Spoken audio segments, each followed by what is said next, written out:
You have a new single out, Can I Call? Talk about the story behind it. So, Can I Call was the last song we did for the EP. And we knew we wanted it to be a duet.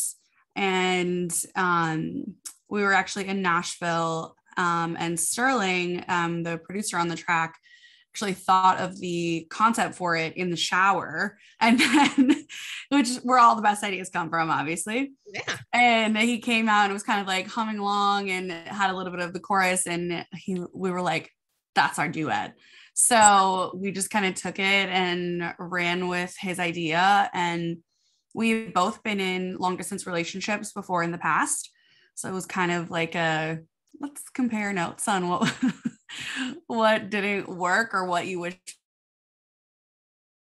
was different about your long distance relationship, and turned out to be, honestly, well, they're all my favorite, but one of my favorites on the EP, because I've never released a duet before. So I think the combination of him being R&B and me being country is like a cool combination.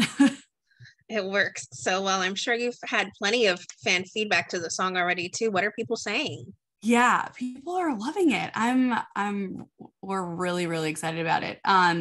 People are just kind of, I feel like this whole project, and including Can I Call, is a lot of things that people think maybe aren't saying out loud. And I feel like Can I Call is sort of, it's such a simple concept, but it's kind of lost on some people now. I feel like not a lot of people are just picking up the phone and just like making a phone call.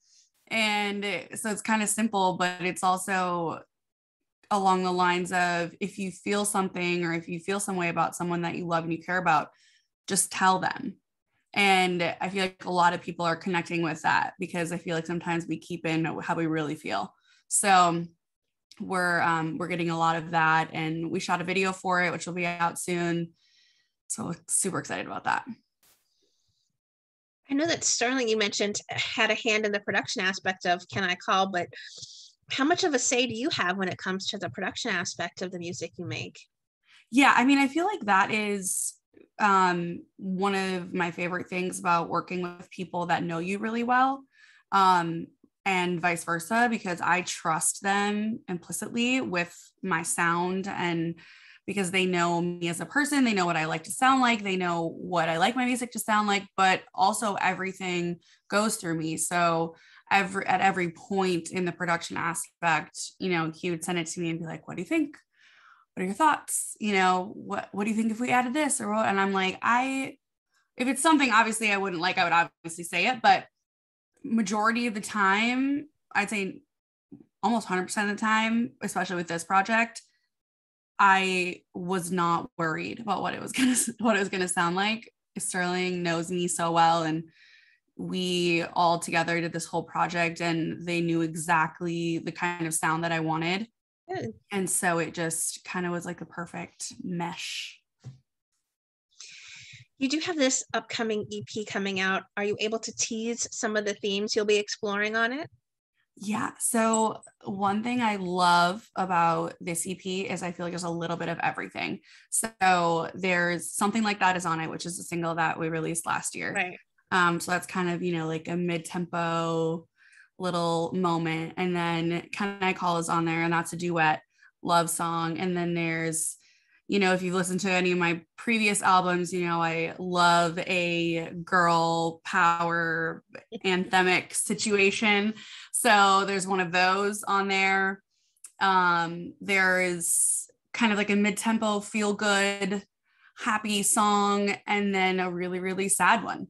So I feel like we kind of covered all the bases, and that's what I wanted to do, was make a project that was not a full album, but a small EP, but that kind of gave everyone a little bit of everything. Since you did mention that the songs do kind of run the gamut from different themes, is there a particular track that holds a special place in your heart? Is it Can I Call just because you mentioned it's your first duet? I think, yeah, Can I Call would definitely be one of them. I think there is one on there that's really sad, but I feel like it's going to resonate with a lot of people, especially women. And it's, I'll loosely theme it because I don't know what I'm allowed to say. That's perfectly fine. But it's basically about getting older and seeing people around you be successful in areas of life that you aren't yet, and kind of what that feels like from the outside in. And I think it's going to hit a lot of people. All of my friends that have heard it have, every single one of them have cried. So, so I think that's a good thing. I would, yeah. I mean, if it resonates with your friends, it's going to be quite a banger then, I guess, for the EP. Do you have any plans to tour for the EP, or is it mostly live streams going to be happening? I would like to get back on the road. I know that we're doing some shows this summer on the road, and ideally getting, being back on the road more regularly post COVID is the goal. In Nashville, I'm playing a lot here, and so now that the project's coming out, kind of coming up with a plan of where and when and that kind of stuff right now. We touched on this beautiful duet that you currently have. Is there someone you would love to collaborate with on a song in the future, whether it's production wise or just vocally? The list is endless. I would say I would love to write and sing with, obviously, too, but I would love to write with Carly Pearce or Maren Morris. I feel like we have a very, very similar vibe as far as like aesthetic of writing and the music that we're making right now. So that would be a current one for sure. You're a part of social media. Why is that such an important way for you to connect with your fans? Now a new update is when you're an artist, you also have to be an influencer and a social media genius and on 52 different apps. It is really important though. I mean, as an independent artist, there never until recently has been a way for us to be so heard and seen.